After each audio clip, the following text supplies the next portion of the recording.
राज्य की परिकल्पना किस तरीके से साकार हो रही है पूरे जनमानस के बीच में? ये तो हम सब देख रहे हैं कि राम राज्य की कल्पना किस तरह साकार हो रही। चारों तरफ का जो वातावरण है वो राममय है।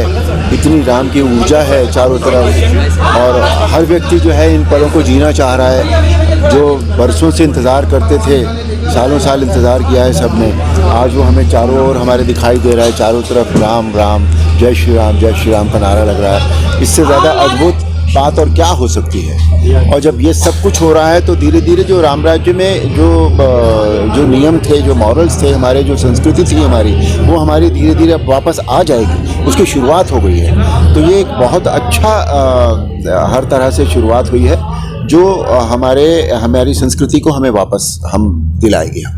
राम मंदिर जो बन गया है वो तो मतलब एक ऐसी घटना है जो पहले कभी हुई नहीं थी और इतने अद्भुत तरीके से होगी इसका भी सोच नहीं पाते थे हम। मतलब कल्पना नहीं कर पाते थे कि किस तरह से होगा, लेकिन जो हुआ है वो उसको डिस्क्राइब करने के लिए, वर्णन करने के लिए उसके लिए शब्द नहीं मिलते। इतना सुंदर, इतना दिव्य हुआ है चारों तरफ। इतना अद्भुत था वो पल जब प्राण प्रतिष्ठा हुई वहाँ पर।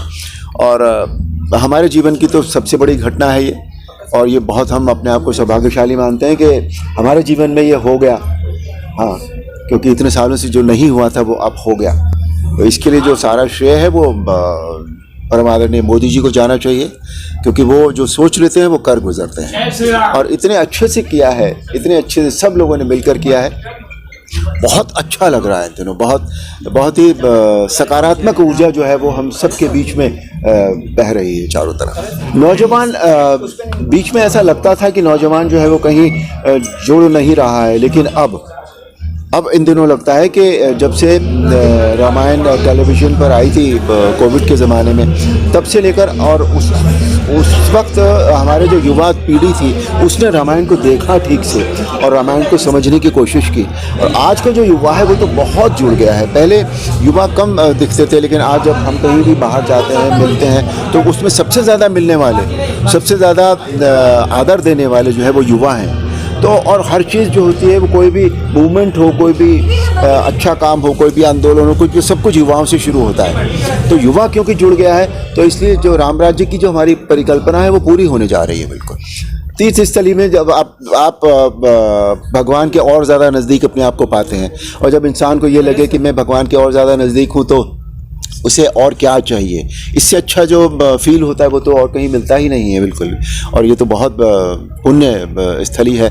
कल हम हनुमान जी के मंदिर गए थे, हमने वहाँ दर्शन किए, और इन स्थानों पर जाकर ना जो एक फीलिंग आती है, जो पॉजिटिवनेस आती है जीवन में, एक विचारों में जो विचार बदलते हैं, उस समय कुछ नए नए विचार आते हैं, वो बहुत अद्भुत होते हैं अपने आप में। राम राज्य की परिकल्पना जो है, मुझे लगता है कि माननीय मोदी जी और योगी जी ने पूर्ण करने की कोशिश कर रहे हैं, और मेरे को लगता है कि बहुत जल्दी ये होगा। और हमारा जो, जैसे अरुण जी ने कहा कि जो हमारे युवा है जुड़ रहे हैं, तो जहाँ युवा जुड़ते हैं तो आगे फ्यूचर आप देख लीजिए कि डेफिनेटली मुझे लगता है आगे 10 साल में ये राम राज्य आधा बन चुका होगा। इस तरह देखता हूँ मैं। सर, तीर्थराज प्रयाग में किस तरह आप अपने सर हमें लेट रहा प्लीज। अब बहुत अच्छा लगा मुझे। यहाँ पे बहुत धार्मिक माहौल है, और इस माहौल को देखते, और कल जैसे हम लोग दोनों ही गए थे हनुमान जी, लेटे हनुमान जी के, तो बहुत पॉजिटिव है, बहुत सकारात्मक है यहाँ पे फील। और जहाँ धर्म होता है वहाँ पे आपकी अंदर से एक शुद्धि हो जाती है, और मुझे लगता है कि वो हमें एक शुद्धि की फीलिंग आ रही है उसको लेके।